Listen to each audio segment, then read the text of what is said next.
Gordon Ramsay. If you've ever watched TV shows like Hell's Kitchen or Kitchen Nightmares, you may know Gordon Ramsay, the famous star chef who is known for having a sharp tongue and high standards when it comes to food. Ramsay has built a name that is well-deserved and should be respected.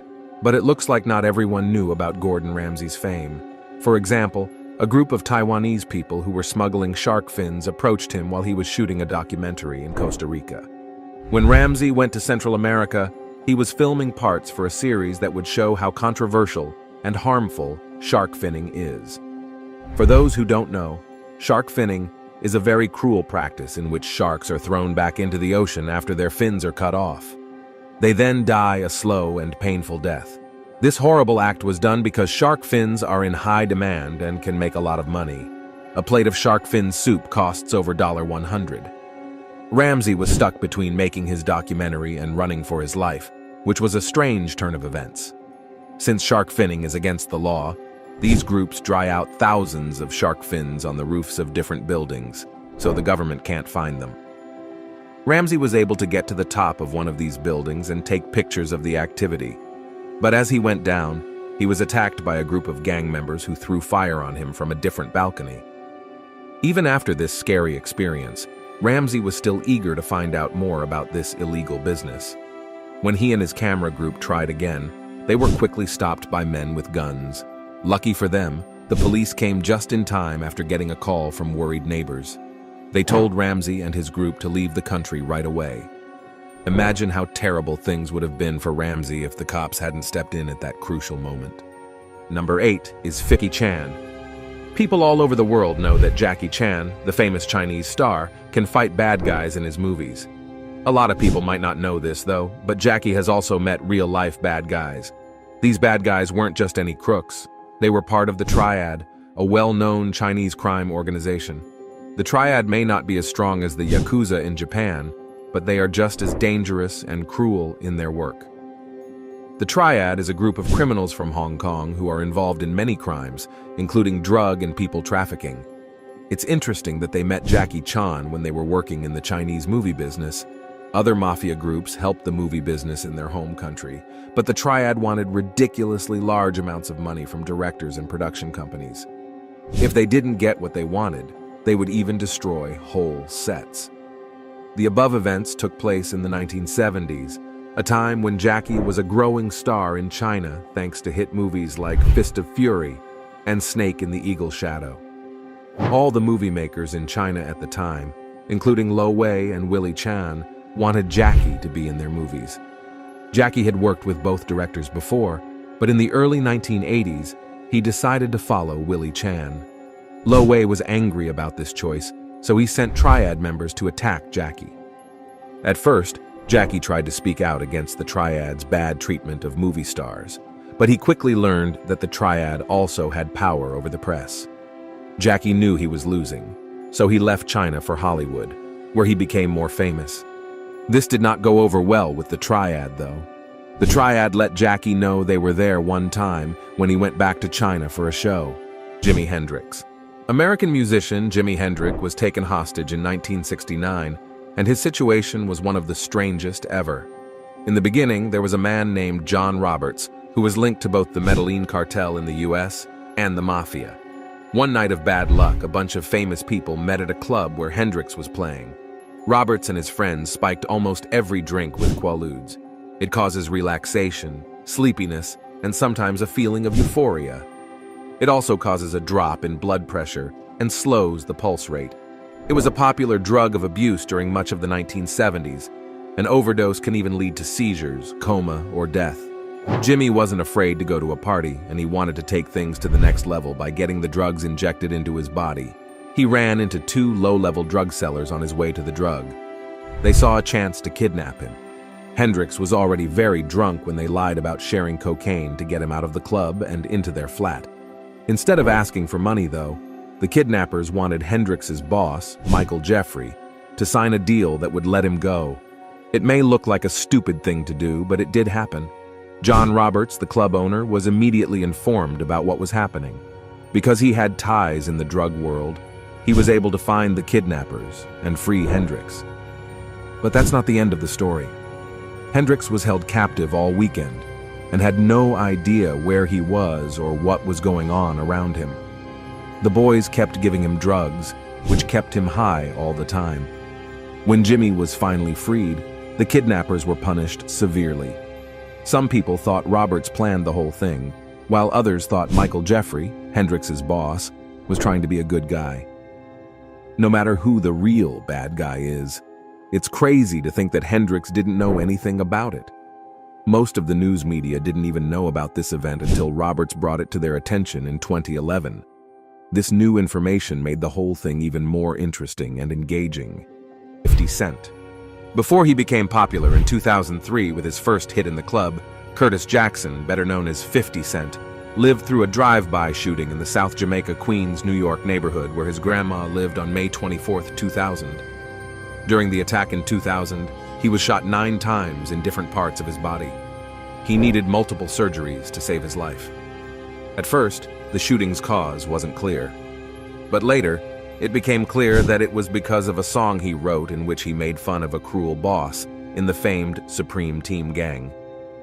The person who fired the gun was later killed in a gang attack, but 50 Cent did not personally fight back. The Rolling Stones. A sad event in this story is the death of a Rolling Stones fan and the Hells Angels' attempt to kill a band member. The accident took place at a band event in 1969 at the Altamont Speedway in Northern California. Hells Angels were hired to keep people safe at the event, but as the day went on, they got drunk, and the crowd got antsy. People in the crowd and members of the gang got into fights, and a girl named Meredith Hunter jumped on stage with a gun. Hunter was killed when an angel named Alan Pissarro stabbed him and took away his weapons. After that, Pissarro was caught and charged with murder, but he was found not guilty because he was acting in self-defense. This is only one side of the story. There are probably a lot more points of view and facts that haven't been told yet. Following the event, Mick Jagger, the leader of Rolling Stone, openly criticized the Hells Angels gang's behavior and said he would no longer be associated with the group. Because of this, a lot of people thought that the gang members were very dangerous people. Because of the bad press, the gang chose to stick to a certain story and made plans to kill Jagger. Many rounds of ammo were put onto a boat, and they set sail for Jagger's home on Long Island. But their plans fell through when a huge storm flipped their boat over, putting their lives in danger as they tried to stay alive in the river that led to where they were supposed to go. Following this event, they gave up on their plan to kill Jagger, but Jagger himself had no idea what had happened. Steven Seagal. In the 1990s, Steven Seagal was a famous action movie star who got people's attention in hit movies like Under Siege and Marked for Death, where he killed bad guys without fear. But Seagal got involved with the controversial Gambino family behind the scenes without even realizing it. They took him hostage in 2000 with the help of 2 members of this Italian-American crime family. Their plan was to get Seagal to pay them hundreds of thousands of dollars.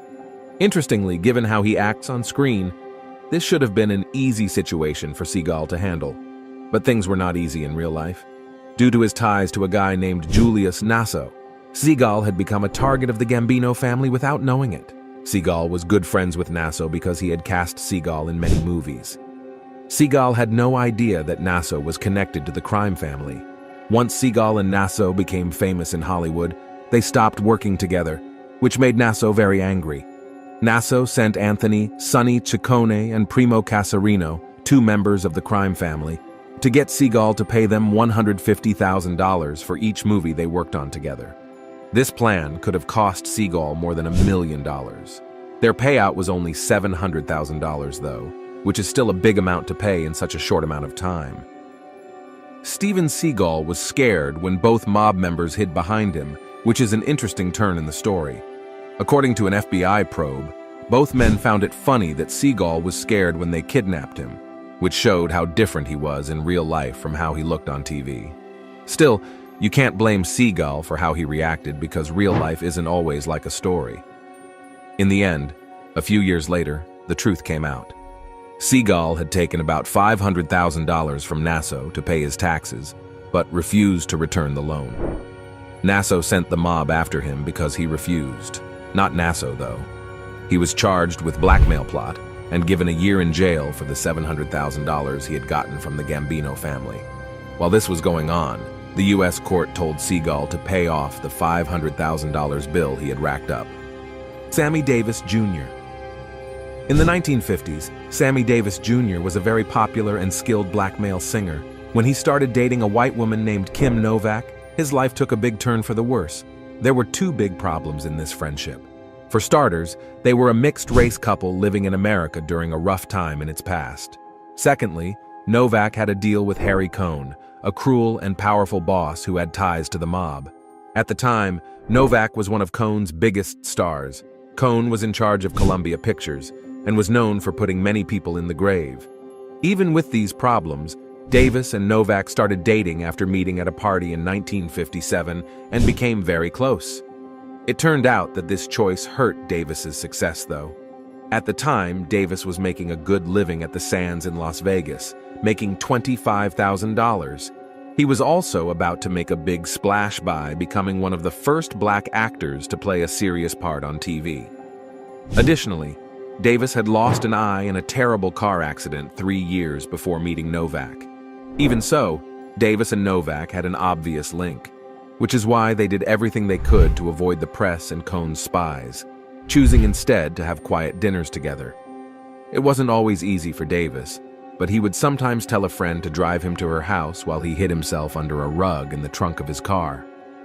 He found out about this secret relationship, though, when one of his spies told him about it. As you might expect, this news made Davis's friend Cohn very angry.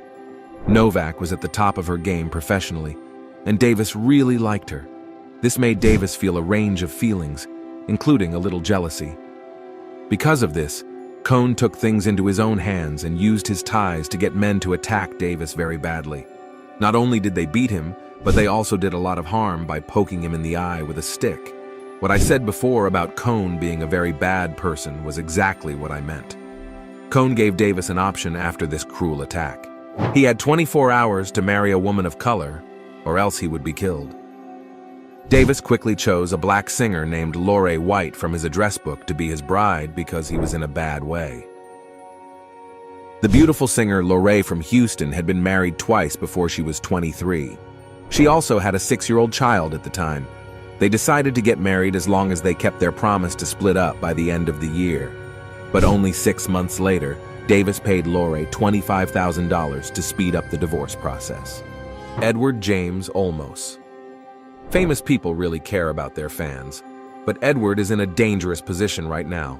A well-known group called the Mexican Mafia is now after him. This is because of a movie he was in 1992 called American Me. The movie showed how hard life is for jail gangs, especially the Chicano prison gangs. Unfortunately, the movie got bad reviews, which is when things went wrong. A short time after the movie came out, 2 people who had helped make it were killed. A lot of people thought that these killings were caused by the movie and were a message from the Mexican Mafia. The group was very angry with how the movie showed them because it made it hard to tell the difference between fact and fiction. The movie even made it seem like one of their founders was killed by his own gang, which made the Mexican Mafia very angry. To protect himself, Edward tried to get a pass to carry a hidden weapon, but his request was turned down. His safety wasn't thought to be in danger right away by the police. But Edward and the people who were close to him were sure that his life was in danger. He even got death threats while working on Roosters, another movie.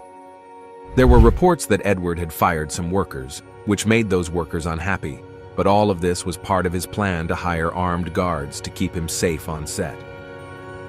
Edward is safe for now, but he knows that things could change at any time. There is always a fear in his mind that the Mexican Mafia will kill him at any time. Al Sharpton. Even though Al Sharpton had a successful political career and ran for the Democratic presidential ticket in 2004, his decision to become an FBI agent was a big surprise. Sharpton is a well-known activist for civil rights and social justice in the United States. It may seem like there is a lot to take in at this point, but it will all make sense soon. So how did someone who might run for president end up working as an informant? It all started when Sharpton became well-known in politics in the 1980s. At that time, he was connected to many New York street gangs and known crime families, such as the cruel Genovese crime family. In one of his crimes, he tried to get the Jacksons to pay him money while they were on tour with Pride Patrol, but his plan didn't work. As a result of this event, Sharpton got a dangerous call from an unknown man named S, who said he would kill him. Along with the ongoing probes into his ties to the Gambino and Genovese families, this event made it clear that Al Sharpton had always been one step ahead of everyone else. He ran to the FBI and made a deal with them to get out of jail. The FBI then began an operation called CI-7, which stood for Confidential Informant Number 7. As part of this operation, Sharpton was very important in breaking up many members of the notorious Genovese crime family. At that time, they were thought to be one of the biggest and most dangerous mafia groups in the United States. He also became friends with a number of important crime players and secretly recorded their talks using a briefcase that had listening devices hidden inside it. Even though we don't know how much he helped, we do know that the information he gave them allowed them to shut down 2 Genovese family social clubs, including the well-known Gantz headquarters in Greenwich Village, seize 3 cars used by crime family leaders, and listen in on over a dozen phone lines. It's interesting that Al Sharpton never said in public that he worked with the FBI, but he also never said he didn't. So the breadth of what he told the FBI and how he eventually rose through the political ranks are still unknown. The Beatles and the Kray twins. In the 1960s, Ronnie and Reggie Kray were known thieves who ran London's criminal underworld.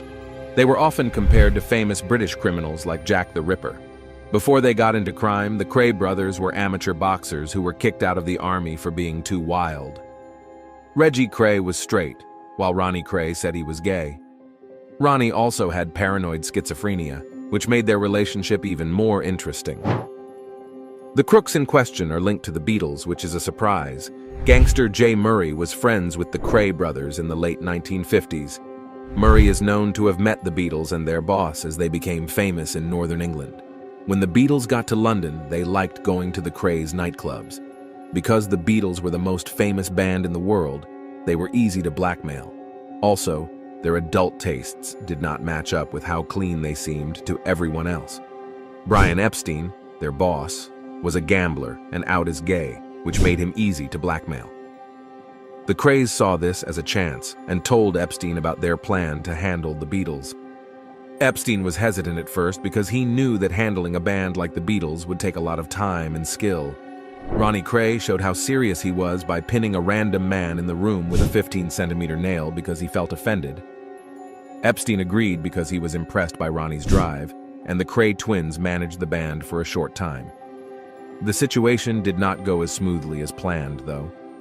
After that, the people in charge of managing the Beatles, who were called the Krays, quickly realized that it would be too much to handle such a famous band. As a result, they chose a different strategy and started demanding large amounts of money from Epstein instead. In their quest to be the best, they even tried to take over a less well-known band called the Kinks. While the exact methods the Kray twins used to pull this off are still a mystery, it seems likely that a lot of illegal dealings and shady moves were involved.